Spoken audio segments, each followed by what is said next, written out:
আর্মিকে উনি অ্যাক্টিভেট করলেন কোথায়? গোপালগঞ্জে।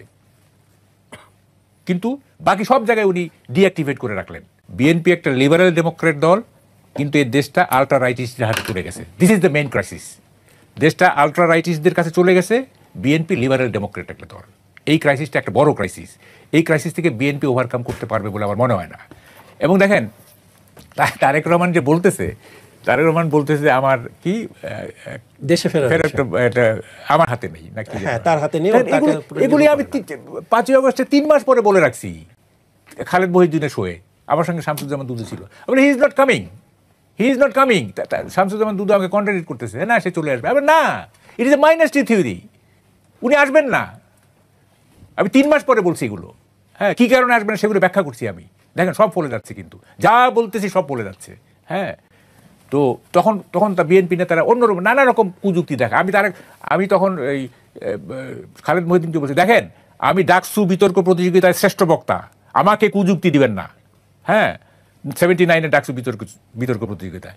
এখন এগুলি এইসব নানা রকম যুক্তি টুক্তি দেয়, নানা অপযুক্তি দেয়। হ্যাঁ, পরে কিন্তু দেখা যায় যে ওগুলি আর হচ্ছে না। হ্যাঁ, আমার কথাই কিন্তু প্রিভেল করে।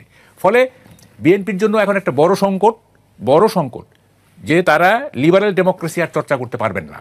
হ্যাঁ, চর্চা করতে পারবেন না। নানা রকম আঘাত আসবে, নানা রকমই আসবে। এটা কিভাবে বিএনপি মোকাবেলা করবে আমি ঠিক বুঝতে পারতেছি না। এবং প্রথম থেকে ভুল পলিটিক্স করে আজকে বিএনপি এই জায়গায় চলে আসছে। হ্যাঁ, তো এখন আমাদের সমস্যাটা কি, আমরা মনে করতেছি কি এটা খুবই, দিস ইজ এ ভেরি, মানে আমি কি বলবো, যে ইলেকশনটা হয়ে গেলেই বোধহয় এভরিথিং ইজ সলভড। হ্যাঁ, অথচ রাষ্ট্র কোথায় চলে গেছে। আমি তো বললাম কোনো ইমিডিয়েট সলিউশন নাই, কোনো মিড টার্ম সলিউশন নাই, কোনো লং টার্ম সলিউশন নাই। It's a problem of century. হ্যাঁ, এগুলি যে জায়গায় আমরা চলে গেছি। ফলে এখান থেকে কিভাবে উদ্ধার হবে আমি জানি না। মানে কোনো all the doors are closed. হ্যাঁ, এবং ইউনূস সাহেব আমাদের জন্য কোনো ডোর ওপেন রাখেন নাই। হ্যাঁ, দেশটা এমন জায়গায় নিয়ে গেছেন। এই যে মবের কথা বললেন না, উনি তো এই মব যে আজকে ইনস্টিটিউশনালাইজ হয়ে গেল, পিছনে কে আপনি বলেন? আর্মিকে উনি অ্যাক্টিভেট করলেন কোথায়? গোপালগঞ্জে। কিন্তু বাকি সব জায়গায় উনি ডিঅ্যাক্টিভেট করে রাখলেন। হ্যাঁ, উনি অ্যাক্টিভেট করতে চাইতেন, তাহলে কি মব থাকতো না তো? আর্মি কেন অ্যাক্ট করে না? ইউনূস সাহেব চান নাই, ইউনূস সাহেব চিফ অ্যাডভাইজার চান নাই, তা আমরা কি কেন অ্যাক্টিভেটেড হব? উনি যদি আর্মিকে বলতেন যে আমি মব দেখতে চাই না, ঠিক আছে, মব থাকে বলেন আপনি। উনি অ্যাক্টিভেট করলেন কোথায়? গোপালগঞ্জে, যেখানে ছাত্ররা যেখানে সংকটাপন্ন। হ্যাঁ, উনি ওখানে 4-5টা লোক মেরে ফেললেন। হ্যাঁ, তো এগুলি হেড অফ দি গভর্নমেন্টের কাজ আপনি বলেন? হ্যাঁ, আজকে কোথায় চলে গেছে দেখেন। মানে আপনি কয়েকদিনের যদি আপনি কতগুলি সিনারিও, এই গত 3-4 দিনের দেখেন তো দেশটা কোথায় চলে গেছে। হ্যাঁ, কোথায় চলে দেখেন। একদিকে আপনি যে ইলেকশন হবে না, আপনি বলতেছেন কি ইলেকশন না, আপনার এই জামাত নেতা বলতেছে আমি যাদেরকে মামলা দিতে বলবো পুলিশ সেই মামলা নিতে হবে। ঠিক আছে, তিনি এটাও বলে সূর্য তার জন্য অপেক্ষায়।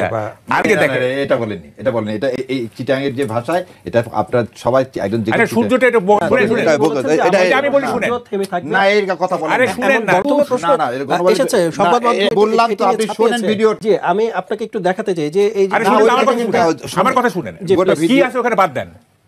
থেমে থাকি, সূর্য থেমেই আছে সবসময়। পৃথিবী ঘুরছে, সূর্য স্থির, সূর্য থাকবে কি? এটা সবসময় থেমে আছে, সবার জন্য থেমে থাকে। এটা কেন বিতর্ক তুলতেছেন, সময় নষ্ট করেন না? এই কথা উনি বলেন, সে কথা বলেন না, বাদ দেন ওটা। প্রথম কথা হচ্ছে এটা বলতেছেন। এদিকে মিরসরাইয়ের আরেকজন প্রার্থী সাইফুর রহমান, সে বলতেছেন আপনাদের যদি সহকারী পুলিশ লাগে, আপনাদের যদি গোয়েন্দা লাগে আমাকে বলবেন, আমি লোক সাপ্লাই দিব। এই জায়গায় চলে গেছে কিন্তু। আবার ওইদিকে ওই মিরসরাইতে যুবদলের নেতা বলতেছেন, সবাই কর্মীদের বলতেছেন তোমরা রেডি হয়ে যাও, যারা মানে কি ফাইট করতে পারবা। এই দ্বন্দ্ব চলে গেছে, আপনি বলতেছেন ইলেকশনের কথা। হ্যাঁ, এটা হাস্যকর না? এবং কোথাও আপনি দেখেন, আমি তো অ্যাডভাইজারি কাউন্সিল খোঁজ নিছি, অ্যাডভাইজারি কাউন্সিলে কোথাও ইলেকশনের কোনো আলাপ নাই। আপার লেভেলে নাই, লোয়ার লেভেলে নাই, সার্ফেস লেভেলে নাই, ডিপ লেভেলে নাই, কোথাও নির্বাচন নিয়ে কোনো কথা। ওরা রিল্যাক্স মোডে আছে। নির্বাচন কমিশন নানা রকম প্রবলেম দেখাচ্ছে। আইন শৃঙ্খলা বাহিনীকে আপনি এখনও ডিসিপ্লিনাইজ করতে পারতেছেন না, এখনও প্রোঅ্যাক্টিভ করতে পারতেছেন না। আপনি নির্বাচনের কথা বলতেছেন, কয়েকদিন পরে হবে তফসিল।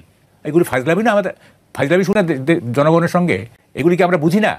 হ্যাঁ, কি হতে যাচ্ছে আমরা বুঝি তো সবই। ফলে এই জায়গায় চলে গেছে দেশ। এইগুলি থেকে আমাকে কোনো আশাবাদী কোনো কথা আমার মুখ থেকে